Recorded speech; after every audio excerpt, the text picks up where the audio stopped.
Sir ரொம்ப நாளாகவே சொல்லிட்டு இருக்கோம் ஜனநாயகனும் பராசக்தியும் ஒரே நாளில் வந்துட்டு வெளியாக போகுது அப்படின்னு. ஆனால் இப்போ சமீபமாக சொல்கிறாங்க ரெண்டும் ஒரே நாளில் வெளியாக போகுது. அதுதான் உண்மைன்னு கேள்விப்பட்டேன்னு நானே பேரதிர்ச்சியிலேருந்து மீள முடியாமல் இருக்கேன். மலையோடும் போது தலையோடும் மோதாது பண்டு. ஸோ அந்த மாதிரி ஒரு ரிஸ்க் எடுக்கிறாரோன்னு எனக்கு தோணுச்சு. ஏன்னா வளர்ந்து வர்ற ஒரு சிவகார்த்திகேயன் நன்றி மறக்கக்கூடாதுங்கிறது ரொம்ப முக்கியமானது. அப்போ அவர் இந்த தயாரிப்பு நிறுவனத்தின் கை காலில் விழுந்து சார் ரிலீஸ் கொஞ்சம் தள்ளி போடுங்கன்னு கேட்குறது தான் ஒரு மரியாதையான மனிதனுக்கு அழகு. ஆனால் சிவகார்த்திகேயன் அதை செய்யல. அதுக்கு நேர்மாறாக வேறொன்று செஞ்சுருக்கிறாருன்னு கேள்விப்படும்போது உள்ளபடி எனக்கே அந்த படத்துலலாம் அப்படி மலை அப்படி புடி புடியாக வெடிக்கும் பார்த்தீங்களா, எனக்கே கொஞ்சம் அதிர்ச்சியாக இருந்துச்சு. இந்த படம் எவ்வளவு தாமதத்துக்கு பிறகு ஆரம்பித்து எவ்வளோ வேகமாக முடித்தாங்கங்கிறது உங்களுக்கு தெரியும். அப்போ ஒரு ஹீரோ என்ன பண்ணியிருக்கணும், சார் இந்த படத்தை எப்போ கொண்டு வர போகிறீங்க, அந்த காலகட்டத்தில் ஜனநாயகன் வர மாதிரி தெரியுது, அப்போ கொஞ்சம் ரிலாக்ஸாக போகலாமேன்னு அவர் சொல்லியிருந்தாலோ அல்லது சொல்லாமல் ஒரு முடிவை மனதிற்குள் எடுத்துக்கிட்டு ஒரு வேலை பார்த்துருந்தாலோ இந்த இடத்துக்கு அது வந்திருக்க போகிறதில்ல. ஆனாலும் இந்த நிமிஷம் வரைக்கும் நான் நம்புறது என்னென்னா சிவகார்த்திகேயன் பெரிய ரிஸ்கே எடுத்துட்டாரு. நீங்கள் அங்கே மோதி ஜெயிக்க போகிறதே கிடையாது. அது மலை. இவர் என்ன இருந்தாலும் சுண்டைக்காதான். அதில் மாற்றுக்கிறதே கிடையாது. இன்றைக்கி நீங்கள் வளர்ந்து ஒரு பெரிய ரசிகர் கூட்டத்தை நீங்கள் வச்சுருந்தாலும் கூட விஜயோடு கம்பேர் பண்ணும்போது நீங்கள் சுண்டைக்கா தானே. அதை நீங்கள் ஏன் அவ்வளோ ரிஸ்க் எடுக்கிறீங்கிறது தான். கண்டென்ட்டாக பராசக்தி ரொம்ப ஸ்ட்ராங்காக இருக்கிற மாதிரி கட்டாயமாக. அது இன்னொன்று கண்டென்ட் வைஸ் அந்த படம் இந்த ஜென்சி கிட்ஸ் தெரிஞ்சுக்க வேண்டிய ஒரு கண்டென்ட். அதில் ஒன்றும் மாற்றுக்கிறதே கிடையாது. இப்போ விஜய் இதை எப்படி எடுத்துப்பாரு? ஏன்னா அவர் துப்பாக்கி கொடுத்தாரு, அடுத்த விஜய் இவர்தான்ற மாதிரிலாம் போச்சு. நாளைக்கு எங்கேயாவது சிவகார்த்திகேயன் சிக்கும் பொழுது கண்டுக்காமல் போவார், அவ்வளோதானே. அந்த சமயம் வரும்போது அப்படியே மாற்றிக்கிற மாதிரி அந்த நேரத்தில் தான் ரியாக்ட் பண்ண முடியும். ஓகே, நீங்கள் சிவகார்த்திகேயனுக்கெல்லாம் அவர் பதில் சொல்ல முடியுமாங்க? சிவகார்த்திகேயனுக்கு பதில் சொல்கிற அளவுக்கு அவர் இருக்கார் இல்லை. அப்போ அவர் நீங்கள் எப்படி வரலான்னு கேட்பதோ.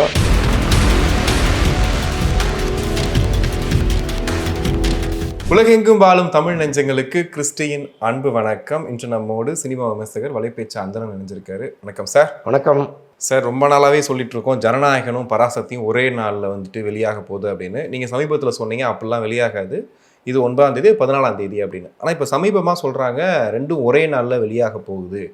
அது காரணமே சிவகார்த்திகேயன் தான் தூண்டி விட்டு சொல்கிறாரு.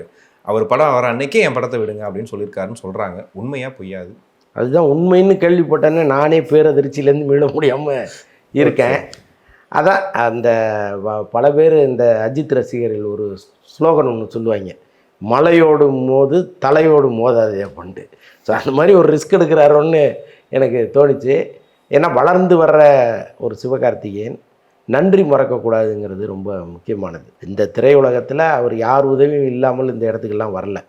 யாரோ ஏதோ ஒரு சந்தர்ப்பத்தில் அவர் மெல்ல மெல்ல கொண்டு வந்திருக்காங்க. கடைசியாக என்ன தான் அவர் ஒரு ஜனரஞ்சகமான வெற்றிகளை எல்லாம் கொடுத்துருந்தா கூட தன் படத்தில் அவரை கூப்பிட்டு ஒரு முக்கியமான காட்சியை அவருக்கு தர்றதுக்கு சம்மதிச்சாருனாலே விஜய் மனசு எப்பேற்பட்ட மனசுங்கிறது அவருக்கு புரியணும். அப்போ அவர் இந்த தயாரிப்பு நிறுவனத்தின் கை காலில் விழுந்து சார் ரிலீஸ் கொஞ்சம் தள்ளி போடுங்கன்னு கேட்குறது தான் ஒரு மரியாதையான மனிதனுக்கு அழகு. ஆனால் சிவகார்த்திகேயன் அதை செய்யல. அதுக்கு நேர்மாறாக வேறொன்று செஞ்சுருக்கிறாருன்னு கேள்விப்படும்போது உள்ளபடி எனக்கே அந்த படத்துலலாம் அப்படி மலை அப்படி புடி புடியாக வெடிக்கும் பார்த்தீங்களா. ஏதோ ஒரு அதிர்ச்சியான காட்சி வரும்பொழுது அப்படியே இமயமலை வெடிக்கிற மாதிரிலாம் சீன் வைப்பாங்க. அந்த மாதிரி எனக்கே கொஞ்சம் அதிர்ச்சியாக இருந்துச்சு. என்னடா இவ்வளோ தூரம் இவருக்கு சப்போர்ட் பண்ணி நம்ம பேசிக்கிட்டு இருந்தோம், கடைசியில் நிலைமை இப்படி ஆகிப்போச்சே அப்படின்னு ரொம்ப வருத்தமாக இருந்துச்சு. அதான் தேவையில்லாத ஒரு ரிஸ்கை சிவகார்த்திகேயன் எடுத்தாரோன்னு எனக்கு தோணுச்சு. ஓகே, ஒருவேளை சிவகார்த்திகேயன் சொல்லாமல் இருந்து அதுவாக நடந்ததா இருக்கலாமா? ஏன்னா சிவகார்த்திகேயன் தான் சொன்னாருங்கிறதுக்கு நம்ம இது இல்லை, அதுவாக நடந்ததுங்கிறது ஒரு பக்கம் இருக்கட்டும். நான் என்ன சொல்கிறேன், ஒரு ஹீரோ ஒத்துழைப்பு இல்லாமல் ஒரு படத்தை அவ்வளோ விரைவாக முடிக்க முடியாது. இந்த படம் எவ்வளவு தாமதத்துக்கு பிறகு ஆரம்பித்து எவ்வளோ வேகமாக முடித்தாங்கங்கிறது உங்களுக்கு தெரியும். அப்போது ஒரு ஹீரோ என்ன பண்ணியிருக்கணும், சார் இந்த படத்தை எப்போ கொண்டு வர போகிறீங்க, அந்த காலகட்டத்தில் ஜனநாயகன் வர மாதிரி தெரியுது, அப்போது கொஞ்சம் ரிலாக்ஸாக போகலாமேன்னு அவர் சொல்லியிருந்தாலோ அல்லது சொல்லாமல் ஒரு முடிவை மனதிற்குள் எடுத்துக்கிட்டு ஒரு வேலை பார்த்துருந்தாலோ இந்த இடத்துக்கு அது வந்திருக்க போகிறதில்ல. அப்போ ஒரு நைட் அண்ட் டே கூடவே இருந்து ஒர்க் பண்ணி கொடுக்குறாரு, ஓடுறாரு. படத்துக்காக என்னெல்லாம் செய்ய முடியுமோ அவ்வளோ செஞ்சு கொடுக்குறாருங்கும்போது அப்போ நீங்கள் அதை நோக்கி வாங்கன்னு மறைமுகமாக தூண்டுற மாதிரி தானே அர்த்தம். அவங்களுக்கு ஒரு அஜெண்டா இருக்குது. பட தயாரிப்பு நிறுவனம் திமுகவினுடைய பின்புலத்தில் இருக்கிறதுனால அவங்களுக்கு ஒரு அஜெண்டா கூட இருக்கலாம். விஜய் ஒரு சிங்கிளாக வந்தாருன்னா ஒரு மிகப்பெரிய கலெக்ஷன் அள்ளுவார். அப்போ மறுபடியும் ஒரு வசூல் சக்கரவர்த்தியாக அவர் அரசியலுக்கு வரும்போது எம்ஜிஆரே இப்படி வரலையே, இவர் எப்படி வரலாம் அப்படின்லாம் அவங்க வந்து சில கால்குலேஷன்களை போட்டிருக்கலாம். ஓகே. ஆனால் ஒரு ஹீரோவாக உட்காந்து சாம்பிராணி போட்டது யாருங்கிறேன் இல்லையா உங்களுக்கு? இப்போ கடைக்கடையாக சாம்பிராணி போடுவாங்கல்ல. ஸோ அந்த மாதிரி சாம்பிராணியை போட்டு ஒரு மயக்கத்தை சிவகார்த்திகேயன் ஏற்படுத்திட்டாரோன்னு எனக்கு தோணுது. ஆனாலும் இந்த நிமிஷம் வரைக்கும் நான் நம்புறது என்னன்னா, சிவகார்த்திகேயன் பெரிய ரிஸ்கை எடுத்துட்டாரு. இல்லை, இப்போ ஏதாவது இந்த மாதிரி சர்ச்சைகள் வதந்திகள் அப்படின்னா அவரே சொல்லுவார், மேடையில் ஏதாவது கிடைக்கிற மேடைகளில் சொல்லுவார், என்னை பற்றி வதந்திகள் பரவிட்டு இருக்கு, சர்ச்சைகள் போயிட்டு இருக்கு அப்படின்னு சொல்லிட்டு. ஆனால் இந்த விஷயம் குறித்து வரைக்கும் எதுலையுமே அவர் பேசவே இல்லை. பராசக்தி தனியாக தான் வருது, இவர் தனியாக தான் வராரு அப்படின்னு சொல்லிட்டு. அப்போ இது ரொம்ப நாளாகவே இந்த திட்டம் இருந்துச்சு அவர்கிட்ட. அதுதான் இருந்திருக்குங்கிறது தானே இப்போ நமக்கு தெரியுது. ஆனால் அவருக்கு ஒரு விஷயம் புரியல. நான் முன்னெல்லாம் ஒருத்தர் வீரப்ப கவுண்டர்னு ஒருத்தர் இருக்கார். அவர் வந்து யாரெல்லாம் வந்து பெரிய அரசியல்வாதிகளோ இந்தியாவில் அவங்களெல்லாம் தேர்தலில் நிற்கும் போது அங்கே போய் அவங்கள எதிர்த்து நிற்பார். கிட்டத்தட்ட அவர் 40-50 முறை நின்றுருக்கார். ராஜீவ்காந்தி எதிர்த்து நின்றுருக்கிறாரு, இந்திரா காந்தி எதிர்த்து நின்றுருக்கிறாரு, எம்ஜிஆரை எதிர்த்து நின்னாருன்னு நினைக்கிறேன் நான். ஸோ இந்த மாதிரி வந்து யாரெல்லாம் பெரிய ஆட்களோ அவங்கள எதிர்த்து நின்றுவார். அதிகபட்சம் டெபாசிட் அப்போல்லாம் 300-400 தானே, அதை எங்கேயோ தேர்த்தி கொண்டு போய் கட்டிட்டு நின்றுவார். இன்றைக்கி இந்த வீரப்ப கவுண்டர் எங்கே போனாருன்னு யாருக்குமே தெரியாது, அவர் என்ன ஆனாருன்னு யாருக்கும் தெரியாது. ஆனால் இந்திரா காந்தியை தெரியும், ராஜீவ்காந்தி தெரியும், எம்ஜிஆரை தெரியும், கலைஞரை தெரியும், ஜெயலலிதா தெரியும். ரைட்டா? அப்போ அந்த மாதிரி தான் சிவகார்த்திகேயன் விஜயோட மோதுறதையும் நான் பார்க்குறேன்.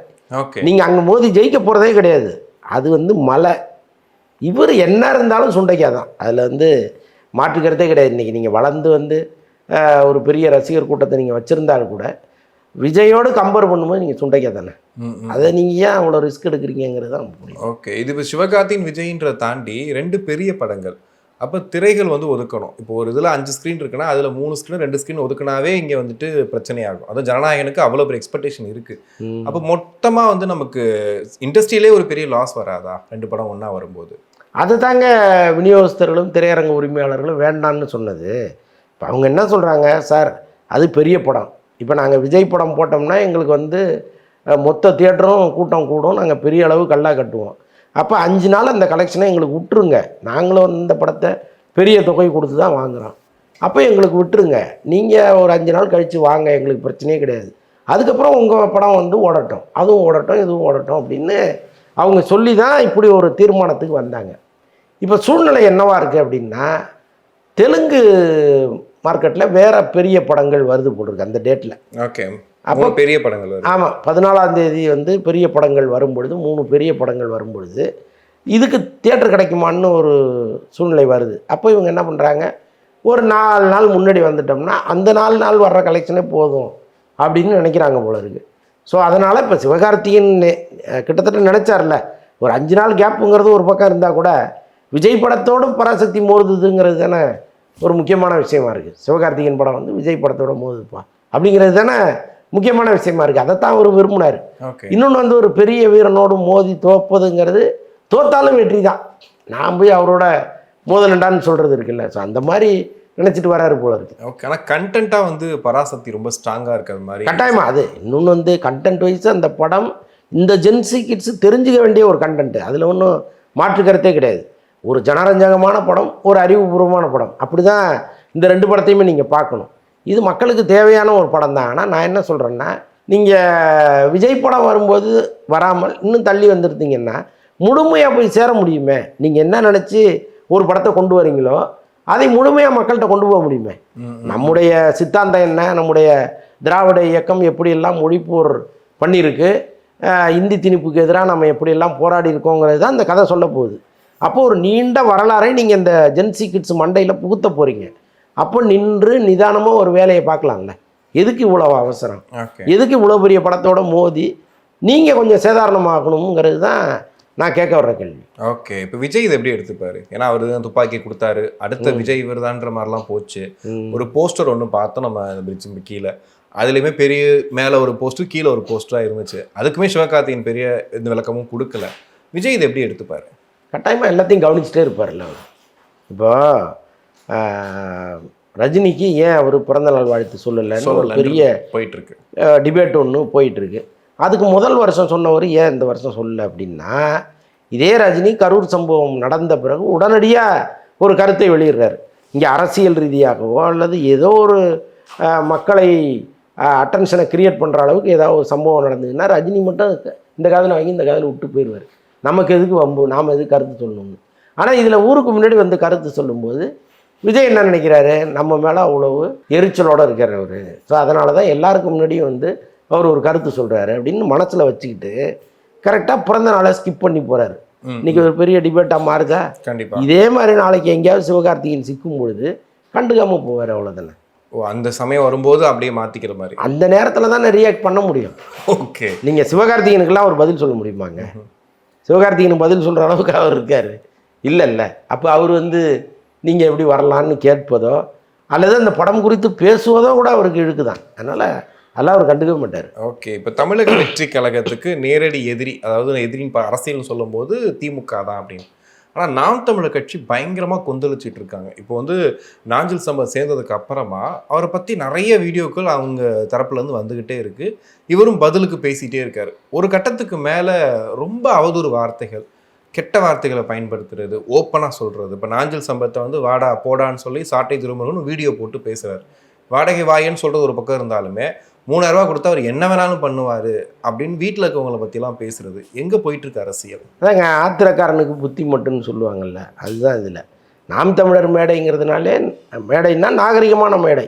நாம் அப்படி தான் அதை பார்த்துருக்கோம். ஒரு காலத்தில் திமுக மேடைகளை வந்து இலக்கிய மேடைகள்னு சொல்லுவாங்க, மாலை நேர கல்லூரிகள்னு சொல்லுவாங்க. ஸோ அந்த அளவுக்கு பல பேர் அங்கே அறிவை புகட்டிய பேச்சாளர்கள் இருந்தாங்க. நான் +2 காலேஜ் படிக்கிற காலத்தில் கிட்டத்தட்ட அதுக்கு ஒப்பான ஒரு மேடையை சீமான் உருவாக்குனார். ஆரம்ப கால சீமான், இப்போ உள்ள சீமானை கேட்காதீங்க. அவரும் ரொம்ப சாட்டை துரைமுருகனோட கேவலமாக பேச ஆரம்பிச்சார். அது ரொம்ப அதிர்ச்சியாக இருக்குது எனக்கு. ஏன்னா அவர் பேசின இலக்கியங்கள், அவர் பேசின தமிழ், அதில் நம்மெல்லாம் எவ்வளவு ஆர்வமாக அவர் பேச்சை கேட்டோங்கிறது எனக்கு தான் தெரியும். நான் தினந்தோறும் அவர் எங்கெல்லாம் பேசுகிறாரோ அந்த பேச்சை கேட்குறதே என்னுடைய அன்றாட வேலைகளில் ஒரு வேலையாக வச்சுருந்தவங்க நான். ஓகே. ஸோ அப்படிப்பட்ட நான் இன்றைக்கி அவர் பேசுகிறதெல்லாம் கேட்கும்போது அருவருப்பாக இருக்குது. இவராக இப்படி பேசுகிறாருன்னு இருக்குது. அப்போது அந்த கட்சியே டோட்டலாக கன்ஃபியூஸ் ஆகி கிடக்கு. ஒரு ஆள் வந்தோடனே, அரசியலுக்கு வந்தோடனே வாயிலையும் வயிற்றுலையும் அடிச்சுட்டு சாவுறது இருக்குல்ல, அதை வந்து நம்ம அங்கே தான் பார்க்குறோம். அது தேவையில்லையே. அரசியலை கண்ணியத்தோடு அணுகுங்க. நாஞ்சில் சம்பத் வந்து பல கட்சிக்கு போகிறவர்னு உங்களுக்கு தெரியுதில்ல, அவர் ஏன் விமர்சனம் பண்ணுறீங்க? உங்கள் பார்வையில் அவர் ரொம்ப சின்னவர் தானே, கடந்து போக வேண்டியது தானே. அவர் எதுக்கு அவ்வளவு அசிங்கமாக அவ்வளவு இழிவாக பேசணும்? அவர் அன்னைக்கு ஆர்ஜே பாலாஜியுடைய பழைய வீடியோ ஒன்று பார்த்துட்டு இருந்தேன். அதில் அவர் சொல்கிறாரு, என் படத்தில் வந்து நாஞ்சில் சம்பத்தை நடிக்க வைக்கணும்னு நினச்சேன்னா, சரி அவர் வீட்டுக்கு போய் கேட்கலான்னு சொல்லிட்டு போனால் மொத்த வீடே 600 ஸ்கொயர் ஃபீட்டு தான், அது கவர்மெண்ட் கொடுத்த வீடு. அங்கே தான் இருக்கார் அவர். அப்படி பேசும்போது சம்பளம் எவ்வளோ கொடுக்குறதுன்னு பேச்சு வரும்போது என் பிள்ளைக்கு ஃபீஸ் கட்டுங்கன்னு சொல்கிறாரு. இத்தனை வருஷமாக 25-30 வருஷமாக ஒருத்தர் அரசியலில் இருக்கார். அவர் நினச்சா என்ன வேணாலும் பண்ணியிருக்கலாம். இன்றைக்கி ஒரு அரசியல் பேச்சாளர் வளர்ந்து வர்றவரே தினந்தோறும் 10 மனுவை வாங்கி அந்த 10 மனுவுக்கும் ஒரு தொகையை வாங்கி வச்சுக்கிட்டு இங்கே போய் ஒவ்வொருத்தட்டையாக கையெழுத்து வாங்கி நிறைவேற்றிட்டு இருக்கும் பொழுது இவர் நினச்சா என்னெல்லாம் பண்ணியிருக்கலாமே. அப்போ கடைசி வரைக்கும் ஏழையாகவே இருக்கிற ஒரு அரசியல்வாதியை பார்த்து நீங்கள் கேவலமாக சிரிக்கிறீங்க, கேவலமாக பேசுகிறீங்கன்னா அந்த கேவலம் முழுக்க அவருக்கு போய் சேர போகிறதில்ல. அது அப்படியே திருப்பி ரிவர்ஸ் ஆகி உங்களுக்கு தான் வரப்போம். ஓகே. இப்போ கடந்த வாரம் வரைக்குமே ஒரு திமுகவுக்கு தான் பேசிகிட்டு இருந்தார்.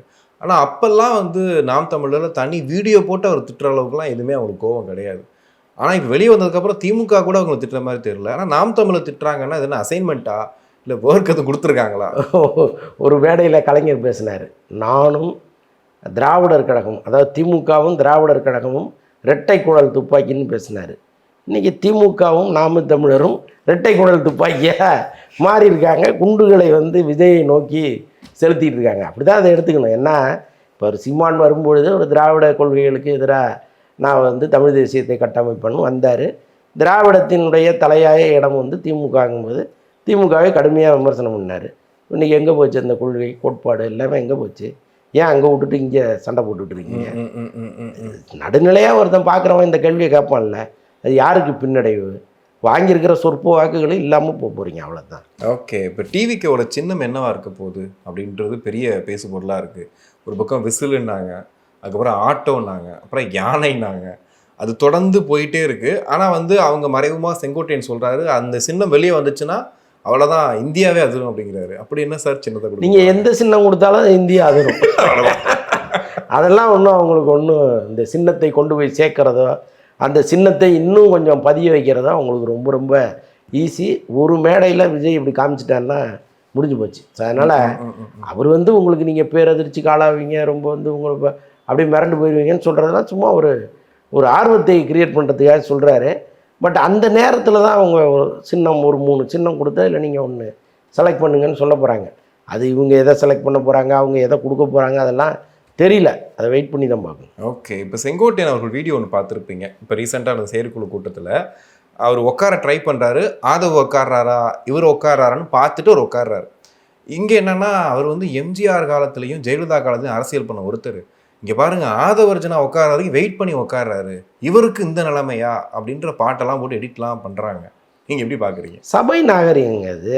சபை நாகரிகம் இல்லாதவன் தான் அதை குறைய பார்ப்பான். இப்போ ஒரு கல்யாண விருந்தில் சாப்பிட்டுட்டு இருக்கீங்க, நம்ம ரொம்ப சின்ன ஆள், பக்கத்தில் ஒரு பெரியவர் உட்காந்து சாப்பிட்டுட்டு இருப்பார். அவர் சாப்பிட்டு முடிச்சிருப்பாரு, நமக்காக உட்காந்துருப்பார். அதுதானங்க பண்பு. அதை வந்து அவர் அந்த நீண்ட காலமாக அந்த பண்பின் அடிப்படையில் எல்லாரும் உட்காரத்துக்கு முன்னாடி நம்ம உட்காரக்கூடாதுன்னு நினைக்கிறாரு. ஒரு பெரிய மனுஷனை நீங்கள் பாராட்டுறதை விட்டுட்டு எதுக்கு இப்படி திட்டுறீங்க? நிஜமாக அது பாராட்ட வேண்டிய செயல் தானே. கண்டிப்பாக. நீங்கள் எதுக்கு அதை கேவலமாக பார்க்குறீங்கன்னு தான் எனக்கு புரியலையே. அப்போ உங்கள் புத்தியிலேயே கேவலம் மட்டும்தான் இருக்கா? எதையுமே பெருமையாக பார்க்க மாட்டீங்களா? இவ்வளோ பெரிய மூத்த அரசியல்வாதிரா, நேற்று வந்த ஒரு கட்சி, இளைஞர்கள் நிறைந்திருக்கிற ஒரு கட்சி, அந்த கட்சியோட அவர் எப்படி ஜெல்லா இருக்காருன்னு தான் நீ பார்க்கணும். அதை விட்டு சிரிச்சுக்கிட்டு இருக்கீங்க. அதுவும் பண்பு, தமிழனின் பண்புங்க அது. கண்டிப்பாக சார், நிறைய விஷயங்கள் பேசணும். நன்றி. நன்றி.